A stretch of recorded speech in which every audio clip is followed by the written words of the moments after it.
바쁘신 일정에도 불구하고 이렇게 저희 인터넷신문 방송 기자협회 인터뷰에 응해주셔서 정말 감사합니다.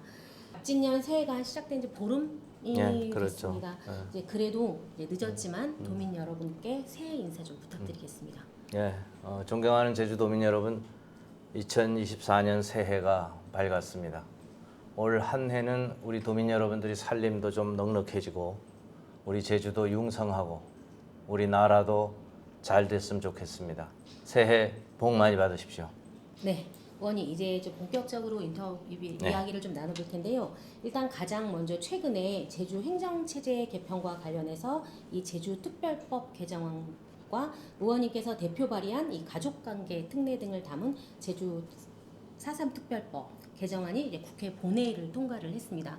이제 요거에 대한 소감 좀 간략하게 설명 네. 부탁드리겠습니다. 제주특별자치법 개정안은 쉽게 말하면 우리 손으로 시장을 뽑을 수 있게 된 그런 법입니다. 그리고 4.3 가족관계 특례를 담은 특별법 개정안은 4.3 배보상을 함에 있어서 그동안 뒤틀린 가족관계, 그러니까 아버지임에도 아버지라고 부르지 못하고 남편인데도 남편이라고 하지 못한 연좌제 때문이죠. 그런 잘못된 가족관계인 경우에 예외를 인정하게 한 그런 법인데요. 네. 사실 이 두 가지는 그 각각의 굉장히 큰 의미를 담고 있는 법이라고 네. 할 수 있습니다. 앞에 특별자치 특별법은 크게 말하면 우리 제주도에 영어교육도시나 면세점 같은 특례를 주어서 제주도가 국가의 아주 모델적인 지역 발전을 하도록 한 법인데요. 이것을 하다 보니까 정부 부처에서 7개 부처의 권한도 제주도에 주고 시군의 권한도 도지사에게 집중해주고 이렇게 해서 17년간 운영을 하다 보니 특례를 통해서 제주도를 풍성하게 한 것은 성공적으로 볼 수 있지만 소위 주민자치 부분, 쓰레기 문제나 민원 부분이나 이거를 해결하는 데에는 그동안 제주도민들이 옛날에 시군 있을 때보다 좀 못했다. 그런 불만이 있어서 실은 그 우군민지사, 원희룡지사 쭉 거치면서 이 부분에 대해서 계속 그 수정을 모색해 왔거든요. 시장 직선이라는 이름으로. 네. 근데 이제 오영훈 도정에 와서는 법인격이 있는 기초단체까지 설치할 수 있도록 이런 법안을 만들어 보자 이렇게 했었고, 제가 이제 행정안전위원회에 가서 그동안 제출되었던 오영훈, 위성권 두 원의 법안을 합쳐서 네. 특별자치법 개정안을 마련했는데 개정안의 내용은 우리 특별자치법 10조에 제주도에는 시군을 두지 아니한다로 되어 있습니다. 그러니까 10조의 규정에도 불구하고 제주도에 기초단체를 둘 수 있게 해놓고 네. 그럴 경우는 도지사가 행안부 장관에게 주민투표를 요구해서 결정할 수 있게 네. 이렇게 한 법안을 행안위를 통과시켰는데 법사위에서 주민투표 실시 권한은 행안부 장관이 갖는 거기 맞습니다. 때문에 네. 그렇죠. 왜 그러냐면 예를 들어서 뭐 경상도나 전라도도 나중에 뭐 국책 사업에 대해서 이것저것 행안부 장관에게 주민투표 실시해달라 그러면 좀 어려운 문제가 될 테니 이것은 행안부 장관이 갖는 게 좋겠다 해서 서로 제주도와 행안부가 절충해서 제주도의 행정체계를 개선할 경우 그 안을 주민투표로 붙이고 그럴 경우는 제주도 행안부 장관이 거꾸로 제주도지사에게 주민투표를 실시하도록 해서 그렇게 한 근거 법안을 마련했으니 이제 지금 뭐 공론화도 하고 있고 수기 과정도 거치고 아마 이달 안으로 도지사께 그걸 보고한다 그래요. 맞습니다. 그럼 그 안이 나오면 아직 뭔지 모르겠습니다만 네, 그걸 그런데 또 이런 우려도 있잖아요. 도민사회에서는 이게 이제 저희가 특별법 안에서 할 수 있는 일들이 혹시 권한이 축소되는 게 아니냐. 물론 이제 주민 중심의 사회가 뭐 더 될 수 있다 이런 장점도 있는데 그 정부가 준 특별법으로 정해준 이런 특례들을 혹시 좀 많이 그러니까 없애주는 게 이제 아니냐, 이런 우려도 특례를 축소하는 건 아니고요. 정부가 특례를 줄 때 기본 조건이 뭐냐면 예를 들어서 도지사에게 특례를 줬는데 네. 제주시장이 못하겠어 해버리면 못하잖아요. 네. 이런 걸 방지하려고 시군 권한을 도지사에게 준 건데 네. 기초를 설치해 놓으면 이게 제주도에서 특례를 준 게 의미가 소위 반감되는 거 아니냐라는 걱정이 있을 수 있죠. 네. 그런 경우는 어떻게 할 것인지 다시 말해서 대형 사업을 제주도지사가 광역적으로 제주도 전체에 추진할 경우 시장 군수는 이것에 대해서 반대하지 못하도록 하는 별도의 조항을 둘 필요가 있죠. 네. 그런 부분에 대해서는 추가적인 연구가 필요합니다. 네. 예. 그리고 또 이게 또 4.3 그 특별법과 관련해서 이제 앞으로 좀 이 뭐 4.3에 대한 정명 뭐 그런 것도 있고요. 왜곡 방지를 금지하는 조항 이런 부분들은 이제 어떻게 돼요? 그러니까 4.3은 그동안 우리 보면 소위 지난 정부 때로 네. 보면 진상규명하고 진상규명의 보고서가 나와서 그것에 근거해서 소위 대통령이 사과해서 도민의 명예회복을 했고 네. 그리고 문재인 정부 들어서 윤석열 정부에 이르기까지 지금 배보상을 쭉 해오는 과정 아닙니까? 그러니까 국가폭력에 대해서 이렇게 배보상까지 이런 과거사 해결 모델이 없습니다. 그러니까 굉장히 세계적인 이게 모델이죠. 그리고 배보상을 이번에 가족관계 특례, 다시 말해서 민법의 예외 조장을 인정해서 자식관계, 네. 혼인관계까지 바로잡게 됐으니 그러고 나서 되면 이걸 잘 하고 나면 이제는 이 자랑스러운 해결의 과정을 유엔의 기록유산으로 남기는 문제, 또 아직 그 4.3의 정명이 없어서 네. 백비로 그냥 네, 있잖아요. 맞습니다. 그 부분에 대해서 정명을 붙이는 문제, 4.3 뒤에 뭐 항쟁으로 할 것인지 봉기로 할 것인지 뭐 여전히 사건인지 이런 거에 대한 소위 정명의 문제, 또 쭉 이야기되고 있는 미국의 책임 문제, 이렇게 이런 추가적인 해결이 또 과제로 사실 남고요. 그러고 나면 그 자체가 4.3 해결 과정 자체가 굉장히 자랑스러운 역사에서 이거를 어떤 평화와 인권의 축제로 세계적으로 4.3과 같이 국가 폭력에 의해서 희생된 사례가 많거든요. 그 2차 세계대전 때 아우슈비츠 유대인 학살 사건도 그렇고 네. 또 대만의 2.28 사건도 그렇고 뭐 이런 것들을 모아서 평화와 인권을 기리는 그런 축제로까지 승화해 나가야 되지 않나 그런 생각을 하고 그런 것들을 꼭 제주도만의 문제가 아니라 맞습니다.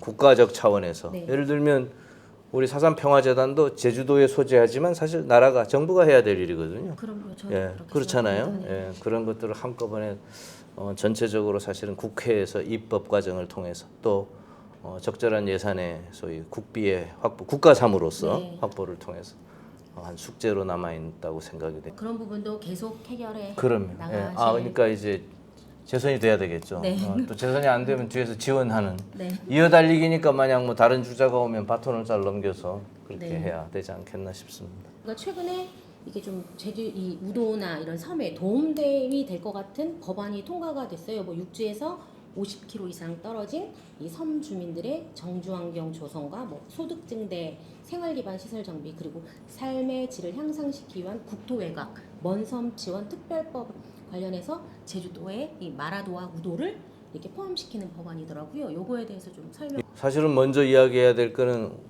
우리나라 한국을 놓고 볼 때 울릉도나 독도처럼 네. 또 소흑산도나 이런 대흑산도, 네, 흑산도처럼 홍도처럼 네. 이런 데는 굉장히 그 육지에서 멀리 떨어져서 주민 생활도 불편하고 주민들이 고통이 큰 네, 지역이잖아요. 맞습니다. 비행기도 안 다니고 네, 비, 또 주의보 내리면 배도 못 가고 맞습니다. 그래서 이런 먼 섬에 대해서 육지에서 멀리 떨어진 섬은 좀 정부가 좀 특별한 대우를 해줘야 되지 않느냐. 어떤 대우입니까? 예를 들면 거기 사람이 안 살아 만약 안 살아버리면 정부가 그 돈을 들여서 관리라도 해야잖아요.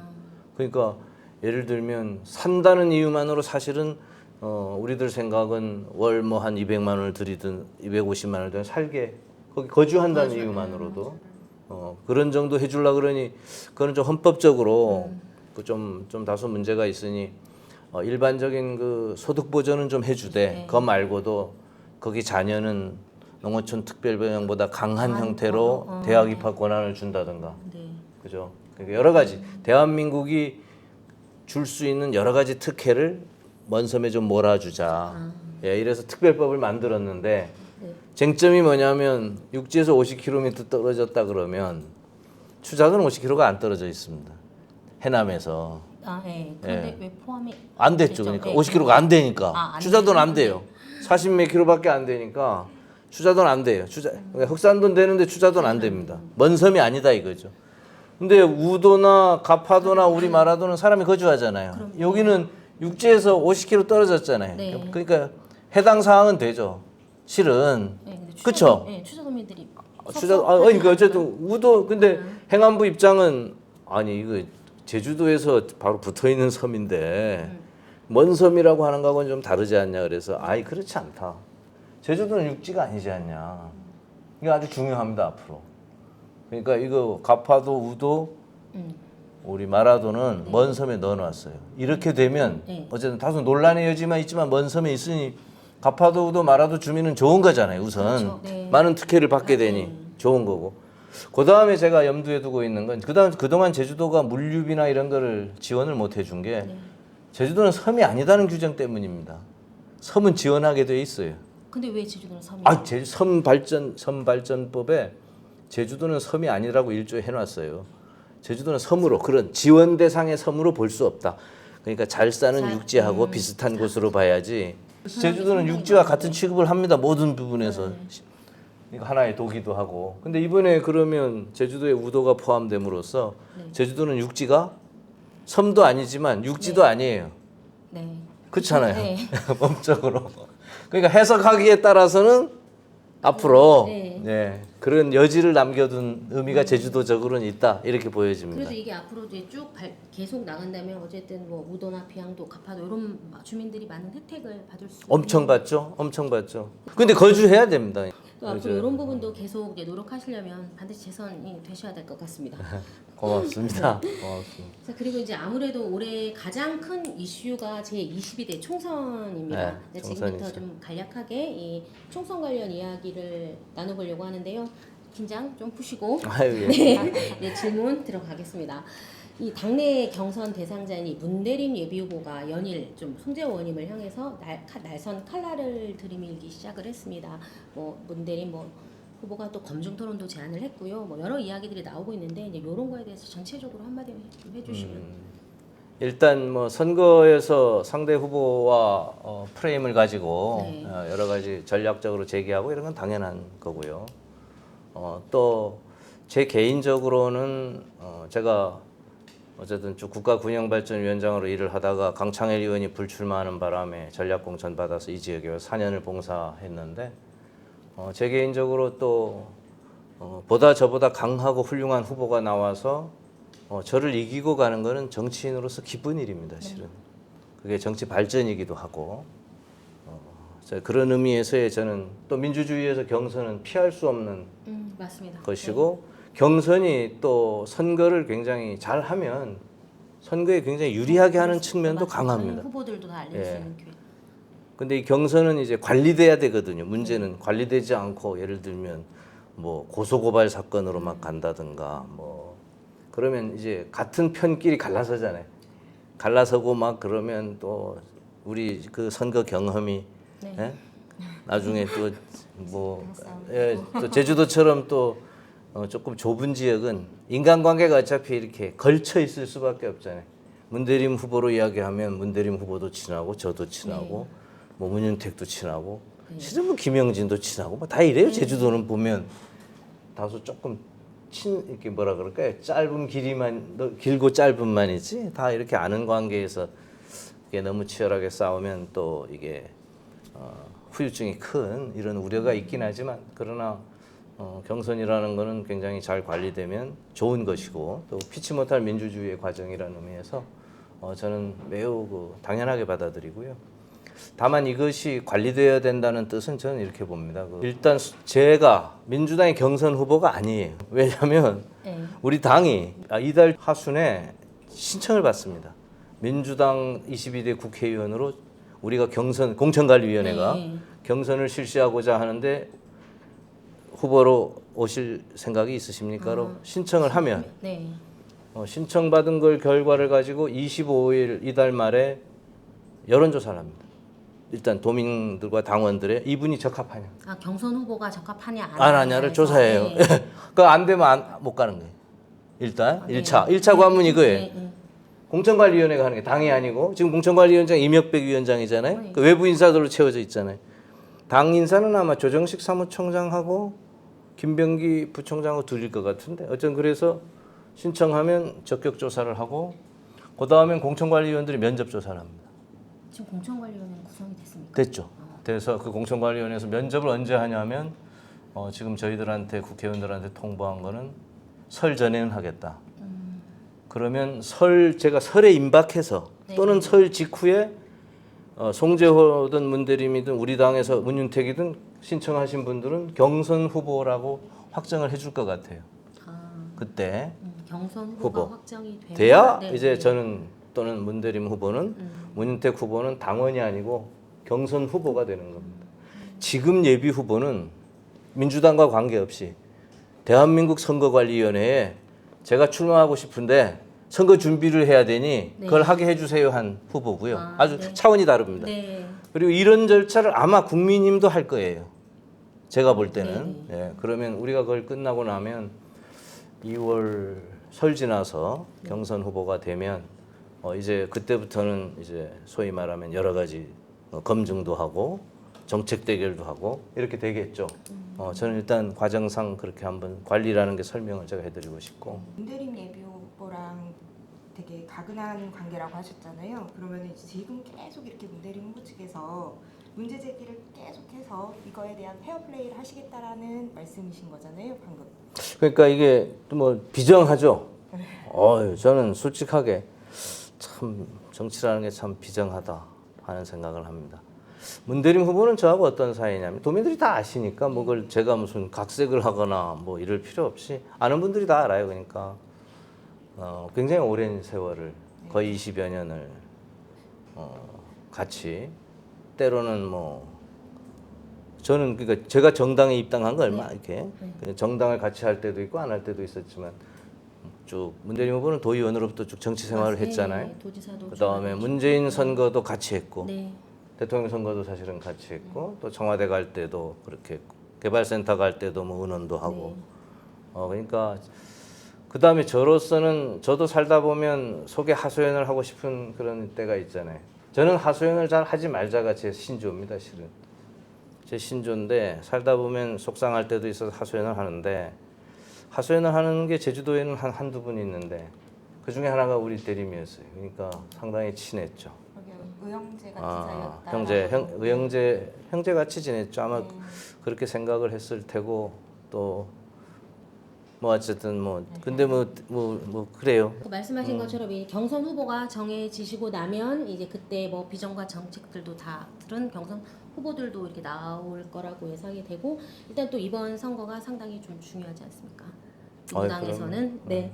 이 윤석열 정권 심판, 제주 민생의 뭐 도약을 위한 중대한 선거 이렇게 보고 있지 않습니까? 그러니까 굉장히 중요한 선거죠. 왜냐하면 어쨌든 민주당에서는 윤석열 정권이 나라 망친다고 보고 있거든요. 아유 이래서는 안 되겠다. 근데 이제 우리가 정권을 잃은 거잖아요. 그러니까 할 말은 없는 거죠. 우리가 잘못한 거죠. 그래서 정권을 잃은 거니까 굉장히 속 아프니까 다음에야말로 이 정권을 찾아오고 싶은데 네. 그 시작이 총선인데 네. 그 총선에 한 석이라도 더 이기고 싶은 게 민주당의 절체절명의 목표인데 네. 이낙연 우리 신당 등에서 민주당이 좀 분열적인 게 있잖아요. 맞습니다. 그러니까 걱정이 많죠. 사실 이 이낙연 우리 전 대표가 탈당해서 가서 신당 차리는 게 민주당에게 어떠한 효과를 줄지, 네. 어떠한 악영향을 줄지, 이준석까지 껴서 전체적인 판세가 어떻게 될지 아직은 모르겠습니다만 걱정이 크죠. 걱정이 크고 어쨌든 민주당으로서는 합해서 이기는 게 최고의 목적이니 제주도에서도 가능하면 경선을 하더라도 네. 통합의 테두리는 흩어져서는 안 되겠다.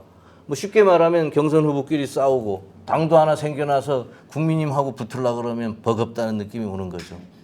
의원님은 탈당하실 생각은 없으시죠? 아유 저는 탈당은 안 하겠습니다. 네. 탈당 안 아니 하시죠? 입당하라는 사람도 없고요.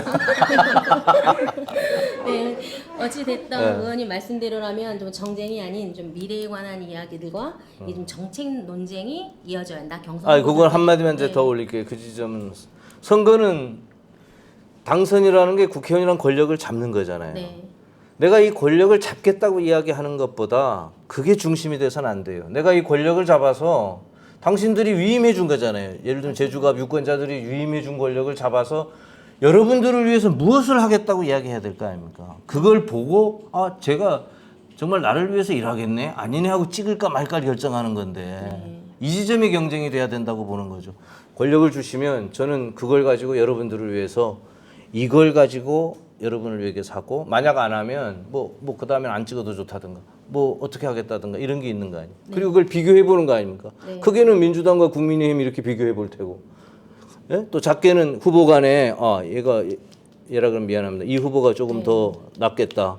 이 후보가 좀 낫겠다 평가해서 하는 거기 때문에 그런 것들을 가급적 많이 경쟁했으면 하는 바람이죠. 네, 적어도 우리 의원님께서는 국회의원이 재선이 되시면 국회의원을 잡고 권력을 잡고 흔들지 않고 뭘 해야 도민들을 되겠다. 향해서 정치를 펼치시겠다. 그러면. 이런 건 약속하신 겁니다. 아예 반드시 해야죠. 네. 또 그거를 제가 출마 선언문에서는 그 가장 간단하게는 말씀을 해드리려고 하는데 네. 가장 제가 특징적으로 해보고 싶은 게 저는 이 국회의원 권력이 도민의 실제 생활에 뭘 도움을 줄지를 좀 이야기했으면 좋겠어요. 네, 그중에 그런 제가 거죠. 지금 생각하는 게 강아지 같은 우리 강아지라 그러잖아요. 반려견을 하시는 생활이 불편함이 없도록 국가 차원에서 해주고 싶다. 예를 들어 지금 저 흙 밟고 걷고 싶은 국민이 많은데 그거 하나 나라가 못 해줘서 되겠냐? 그 흙 밟고 걷고 싶다는데 그 트랙을 만들어주지 못하는 거는 좀 문제가 있잖아요. 이걸 좀 이 나라 차원에서도 그걸 좀 해보겠다. 이런 그 실익을 줄 수 있는 주민 생활에 시민 생활에 실제 도움을 줄 수 있는 부분에 많이 고민해보고자 합니다. 맞습니다. 예, 민주주의고 뭐 이런 거는 좀 높으신 체감 분들이 하고 정치가 되게 예, 서울에 있는 중요합니다. 분들이 그러면 제주시 갑에 지금 출마하는 예비 후보들과 경선을 치러야 하잖아요. 이랬을 때 이제 이길 수 있다라는 송 의원님만의 핵심 전략이 있으신지. 이거는 여러분 경선은 이렇게 보셔야 돼요. 하나 경선은 실은 당의 거잖아요. 네. 그러니까 당원만 뽑는 게 맞습니다. 당원만. 근데 우리 민주당은 당원만 뽑으려 그러니 바이어스가 낄 것 같아서 뭐 그니 국민한테 50%를 국민한테 네. 준 거 아니에요. 네, 맞습니다. 그 국민한테 물어보는 건 이런 거예요. 이 사람의 공약이 마음에 드냐 마냐가 아니라 이 사람이 민주당 후보로 적합하냐 안 하냐 물어보는 거 아니에요. 예를 들면 우리 김 기자께 송재호 민주당 후보로서 제주도를 위해서 일이 아니고 민주당 후보로서 송재호하고 이 사람 중에 누가 적합하냐 이렇게 물어보는 거. 당원한테는 둘 중에 누가 민주당 후보로 적합하냐 물어보는 거 아니에요. 그러니까 누가 민주당적이어야 하냐 일. 그다음에 누가 더 민주당을 위해서 봉사해 왔냐 이런 걸 물어보는 거잖아요. 네. 근데 저는 감히 자신 있다고 생각하는 게 저는 대선에서 네. 가장 크게 이긴 사령관입니다. 도당위원장으로. 지난 우리 이재명 후보 졌을 때 네. 제주도는 10% 가까이 이겼어요. 여기서. 그다음 두 번째 네. 제가 계속 그 선거를 맡아가지고 지방선거에서 오영훈 도정을 네. 명실상부한 민주당 도정을 만들어냈잖아요. 그다음에 제주도의회도 여러분들 많이 걱정했는데 결국 깨보니까 민주당 다수당이 됐잖아요. 그래. 네. 그래서 저는 야, 내 이렇게까지 했는데 나 떨어뜨리면 마음속으로 좀 당원들한테 섭섭할 것 같다. 그러지 말아야지 이런 생각을 할 정도로 저는 감히 네. 또 이렇게 뭐 하면 안 되지만 그런 평가받고 싶은 그런 어린아이 같은 욕망이 있어요. 아 그렇다면 과연 이 민주당적인 게 어떤 겁니까? 역시 민주당은 그냥 이분들이 늘 이야기하는 1번이 뭐냐 민생정당이라 그래요. 네.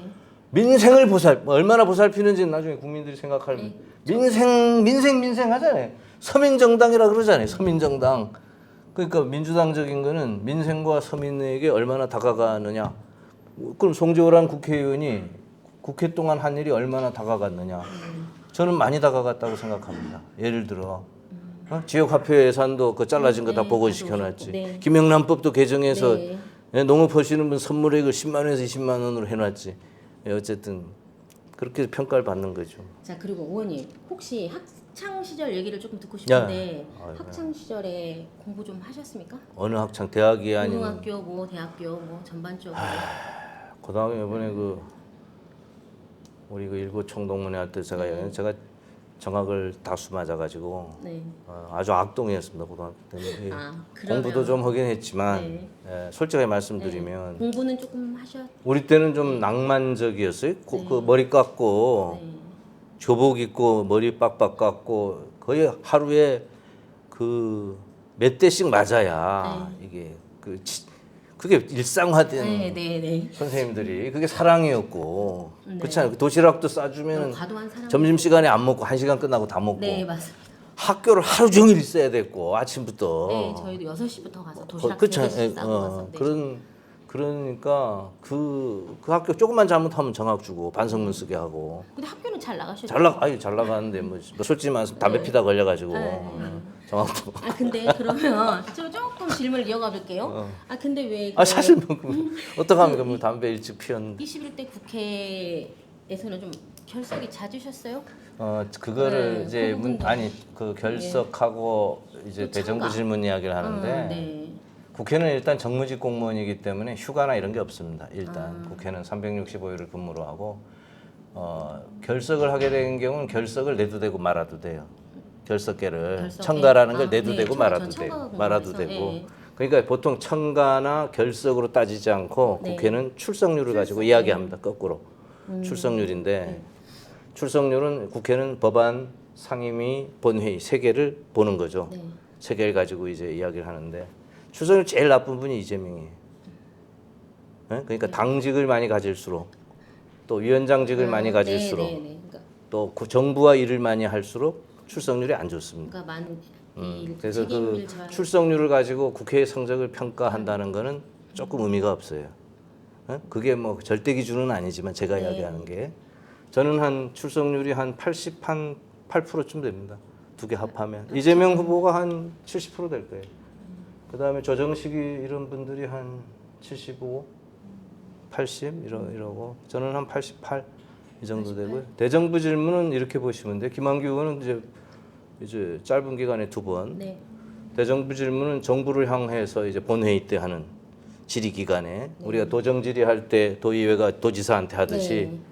하는 게 대정부 질문이고 또 다른 대정부 질문이 상임위에서 이제 해당 부처 장차관을 불러다가 이제 하는 건데 본회의 대정부 질문은 가급적 역량 있고 젊은 분들한테 기회를 주는 게 관례입니다.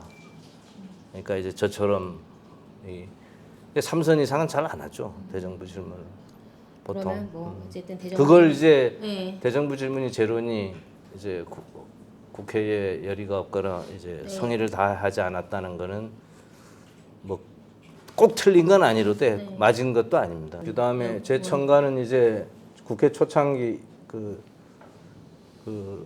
8월 네. 그때 본회의 기간 그러니까 정기국회 9월에 주로 집중돼 있습니다. 보통 8월 15일부터 정기국회가 시작이 되면 이제 결산하고 대정부 질의하고 9월로 이렇게 쭉 이어지잖아요. 네. 그 첫 1년에 주로가 많이 집중되는데 그때 집중된 게 두 가지 이유 때문인데 하나는 이제 제가 사실은 기소당했어요. 네. 그 경찰은 무혐의했는데 검찰이 날 잡아가지고 그래서 굉장히 그때 그것 때문에 곤혹스러운 한 달이었고 그 기소를 제가 면해 보려고 경찰이 무혐의하면 보통 검찰에서 그걸 기소하지 않습니다. 그러니까 정부도 맞습니다. 문재인 네. 정부였잖아요. 네. 그러니까 가급적 좀 어떻게 이걸 피해서 해보려면 결국 기소 당해서 구형은 징역 8월까지 저도 괘씸죄까지 적용이 돼가지고 그런 것 같아요. 어쨌든 그렇게 된 그 기간에 네. 그다음에 전략공천 받느라고 국가균형발전위원장을 제가 사표를 쓰고 오는 네. 바람에 다음 위원장하고 이게 바톤 터치가 안 돼가지고 민주당 국가균형발전위원장을 하면서 거기 가서 이제 그 바톤 터치 작업을 제가 좀 많이 했고 네. 그다음에 한 일주일은 저도 코로나로 고생도 좀 했고 그렇습니다. 자, 그리고 의원님, 뭐 제주에서 나고 자란 사람은 이 한라산을 전부 사랑합니다. 뭐 저도 한라산 사랑하는데 이슬을 사랑하시나요? 아니요. 한라산을 사랑하냐고 물으면 사랑 안 한다면 큰일 나고 네. 엄청 사랑은 하는데 네. 저는 산보다 바다를 더 좋아하고요. 네. 추자도를 더 사랑합니다. 그러니까 겨울만 가면 그 감생이 잡으러 추자도 다니는데 정치하느라고 이제 못 다닙니다만은 피해 가시는 거 아닙니까? 지금 아니, 저는 아니. 그 한라산을 말하는 게 아니, 이슬이도 나와요. 이거 네. 술 한라산. 아, 저희도 사랑합니다. 술은 이렇게 이야기할게요. 그냥 제가 술을 마셔서 음주운전을 하든 폭력을 하든 기물을 파손하든 누구에게 해를 끼쳐본 적이 우선 한 번도 네, 없습니다. 네, 그거 알고 있습니다. 또 국회의원 300명 중에 저랑 술을 마셔본 사람이 한 사람도 없습니다. 진짜입니까? 네, 진짜. 이게 만약 300명 중에 저랑 술 마셔본 사람이 있다 그러면 제가 손에 장을 지지 한 번도 없고. 그다음에 아마 이렇게 기자분들이 송정은 술을 많이 마시나 보다 정도지 나랑 술 마셔본 제주도민도 거의 없을 거예요. 근데 왜 이 술과 송정을 그러니까 왜 그럴까요? 왜 이럴까? 우선 첫째 제가 그 30대 전까지의 네. 그 20대 30대 기자 생활도 좀 그때까지는 굉장히 그 술푸대였습니다. 기자 생활을 잘못된 하려면 그냥 뭐, 술부대였고 또 술을 끊었죠 그 후로. 네. 술을 끊고 사는데 다만 그러다가 술을 끊고 살지만 왜냐하면 술을 먹으면 왜 술을 끊었냐면 술을 먹으면 뭐 다른 게 아니라 너무 많이 들어가요. 그러니까 그런 이게 거가 있습니다. 아니 그러니까 이게 뭐 유전인지 네. 뇌 구조인지 모르겠는데 브레이크가 안 된다 그러잖아. 네. 그러니까 뭐 쭉 미끄러져 내려가 아침까지 그럼 뭐 몇십 병 먹는 거죠. 그러니까 이게 그러면 생활이 안 되잖아요. 아 이러면 안 되겠다 술을 끊었는데 그러다가도 속이 상하거나 힘들면 몇 번 인간적으로 미끄러지긴 합니다. 네. 그런 세월이 가끔은 있었고 가끔은, 국회 초반에 이제 다 보잖아요. 네. 네? 국회 초반에 그 재판 과정에 있을 때 제가 그런 게 한 번 있어서 아마 기자들은 다 알았던 것 같아요 그때. 네. 그랬던 것 때문에 이제 문제 제기가 있어서 뭐 아니 땡 굴뚝에 연기가 나겠습니까? 그러니까 뭐 한 10대 병은 먹습니다 부처. 그러니까 이제 먹으면 안 되는 거여서 안 먹는데 이제 가끔. 자, 그리고 이제 다음 올해는 또 제주 미래를 바꿀 수 있는 아주 중대한 현안들이 쉴 새 없이 이어지고 있습니다. 이제 그만큼 관심과 이목이 쏠린 해다 이렇게 볼 수 있는데요. 이 제2공항 관련해서 이 국토교통부가 3월에 늦어도 상반기에는 이 제2공항 기본 계획을 발표할 예정입니다. 이제 요게 이 지역사회 갈등을 봉합을 할지 아니면 오히려 좀 증폭시킬지 좀 예단하기 어려운데요. 여기에 대한 견해는 어떠십니까? 우선 그냥 이것도 좀 정치인으로서 담백하게 이야기를 해야 될 것 같아요. 하나는 저는 이 제2공항으로 드리는 제주도민의 사회적 경제적 비용이 너무 큽니다. 이게 지금 몇 년째예요. 네, 맞습니다. 이게 공항을 제2공항이 필요하다. 그렇게 해서 해보자고 헌지가 그때 할 때는 뭐 범도민 추진위원회까지 구성해서 공항을 해보자고 해서 이게 10년이 넘었잖아요. 10년이 넘은 세월 동안 우리 제주도민이 이것 때문에 찬성이든 반대든 다 제주를 사랑하는 건데 네. 얼마나 고통스러웠냐는 지점에 나는 정치인들이 반성해야 된다고 생각합니다. 네. 그러니까 지나간 정치인들이 이거 빨리 이거를 결론을 내고 갈등을 관리해야지 이렇게 해서는 안 된다 생각을 하고요. 그러니까 원래 끝내야죠. 저는 반드시 끝내. 두 번째 저는 이 서쪽의 후보로서 진짜 반감 중에 하나가 이 제2공항 때문에 기존 공항의 확포장을 게을리했다는 것. 기존 공항도 정비를 해야 하거든요. 네. 활주로도 잘 정비하고 저기도 굉장히 저 시설도 더 넣고 계속 그렇게 해야 되는 건데 저 공항 문제가 해결이 안 되니까 역할 분담이 안 되니까 이것도 손 놓는 거예요. 국토부가. 그 자꾸 너네 그러면 안 된다 해도 그러니까 이 피해를 고스란히 기존 공항도 받는 겁니다. 네. 그러니까 이것도 굉장히 안타깝다는 거죠. 그러면 이걸 빨리 결정을 해야 되는데 첫 번째 반대 측에서 우리가 제시하는 게 환경 파괴 네, 아닙니까? 그럼 환경 파괴는 하지 말아야 되죠. 환경 파괴를 예방할 수 있는 조치가 있다면 내놓아서 해야 되는 거 아니에요? 네. 검증해서 단순한 거예요. 그걸 뭐 거짓말할 수가 없잖아요. 이제는 그럼 그걸 도의회나 이게 도나 이게 정확하게 지켜봐야 되는 것이고. 그다음에 그게 없다서 공항을 해야 된다면 저 공항이 과연 무슨 공항인지 정체성을 잘 부여해야 될 것 같아요. 맞습니다. 지금처럼 예를 들어서 국내선을 저기 반 또 갖다 놓겠다 이런 건 저는 아주 몰상식하다고 봅니다. 어떻게 한경 한림에 있는 분 보고 성산 가서 국내선 타라니 말이 안 되는 거잖아요 지금. 그러면 국제선 국내선 네. 또는 물류와 화물과 여객 네. 이런 류의 좀 정확한 그 대안을 가지고 국토부가 제시를 해야 사실 되고. 그런 문제들 때문에 도민사회에서도 갈등이 그렇죠. 커지는 그래서 제가 거잖아요. 늘 국토부 이야기를 했는데 뭐 알았습니다 하고 안 하는 거지. 그러니까 저는 속으로 어떤 생각까지 하냐면 뭐 이 정부가 그러긴 하겠습니까만 국토부가 제2공항을 안 하기를 원하는 거 아닌가. 왜냐하면 저 돈 가지고 다른 데 쓰면 되니까. 제주도가 계속 찬반해주면 국토부가 뒤에서는 고맙습니다 하지 않나는 그런 착각까지 제가. 설마 대한민국 정부가 그러겠습니까마는 다른 데 써보려고. 그러니까 빨리 이거 결정해서 예산을 빨리 넣어야 된다 하게 되면 또 아니면 아닌 대로 빨리 결정해서 기존 공항을 어떻게 할지 다른 대안은 뭔지를 찾아야 된다고 생각합니다. 이낙연 민주당 전 대표가 이제 탈당에 대해 배신의 정치를 강하게 비판했습니다. 송 의원님은 이낙연 당 대표 당시 그 균형발전 본부장을 역임한 바 있으신데요. 이를 두고 친 이재명 백계에서 수박이라는 이야기도 나오고 있는데 이에 대해 어떻게 생각하시는지? 저는 뭐 친으로 치면요 친문이죠. 친문. 문재인 대통령이 대통령 밑에 소위 그 국가균형발전위원장이나 쉽게 말하면 대통령 아바타거든요. 그러니까 뭐 그걸 시켰으니 저는 친문이고 친문으로서 그 당시 국무총리들하고 가까운 건 당연해서 이낙연 대표하고도 가까운 사이죠, 실은 가까운 사이. 그다음에 이재명은 우리 당 후보였고 제가 경선 때부터 일찌감치 가서 도왔으니까 그런 면에서도 이제 이재명하고도 가깝죠. 그래서 뭐 이낙연, 이재명 뭐 가깝다 그런 걸 제가 부정할 수는 없을 것 같아요. 이낙연도 안 가깝다 하면 저는 그건 제 사람의 도리가 아닌 것 같고 가까웠는데 요즘 대표께서 탈당하시고 신당하시는 거는 저는 반대합니다.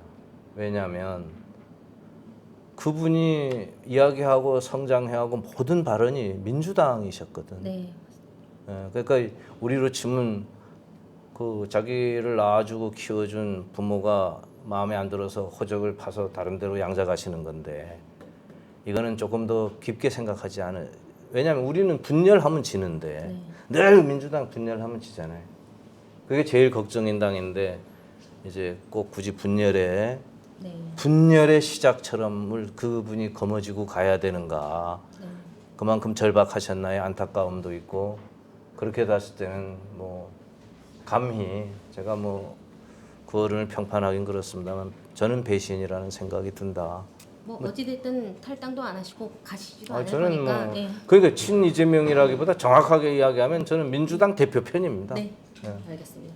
이 마지막으로 이제 앞으로 행보나 도민 여러분들께 하고 싶은 이야기가 있으면 좀 편하게 얘기해 주십시오. 한마디만. 이제 앞으로는 제가 도민들께 선거에 이제 출마를 해서 출마 선언도 하고 예비 후보 등록도 하고 하려고 합니다. 그러면 제가 이어서 지난 국회에 이어서 이어갈 그 과업들은 뭔지 또 새롭게 도민들을 우리 유권자분들을 위해서 해야 될 숙제는 어떤 건지 또 제주의 미래를 위해서 해야 할 사명들은 어떤 건지 이런 것들을 그동안 고민해온 것들을 정리하고 또 여러분들 이야기를 경청하고 지금 밖에 나가면 하는 분들이 이야기 주시거든요. 뭐 양배추 어떻게 할 거냐, 뭐 저 경매장 한림 가면 그 생선 경매장 이거 다 허물어져 가는데 이거 어떻게 할 거냐 이런 현안들을 어떻게 잘 해결할지를 모아서 설명도 드리고 또 설득도 드리고 평가받을 준비를 충실하게 해보도록 하겠습니다. 네. 오늘 정말 이 바쁘신 와중에도 이렇게 시간 내어주셔서 정말 감사드립니다. 오히려 제가 이런 기회를 주셔서 협회에 너무 감사드리고요. 앞으로도 선거 때 이런 기회를 자주 주셨으면 저도 성실하게 응하도록 하겠습니다. 고생하셨습니다. 오늘. 고맙습니다. Now please